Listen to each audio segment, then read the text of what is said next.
Day 2 of meditating for 1 hour for 30 days. Let's own. It's day 2 around 5:30. I'm getting drinks with a friend, and then I'm gonna see my girlfriend. I haven't had any time at all today, back to back, to meditate for 1 hour. So I'm here in Berkeley. It's a super nice day, and finding out when I'm gonna meditate. I think after Eunice goes to sleep.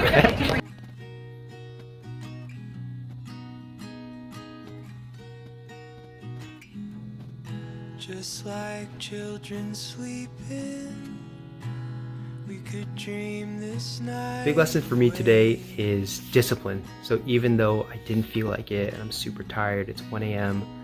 and I'm not seeing the immediate result, just still doing it and just trusting the process that in the next 30 days I will have something compound into something meaningful. This reminds me of the first line of Patanjali's Yoga Sutras, which is what a lot of the yoga teachings are based off of. Now, with discipline, yoga begins. So my interpretation of that is be present, have discipline, and that's when union with yourself, with everybody, with everything begins.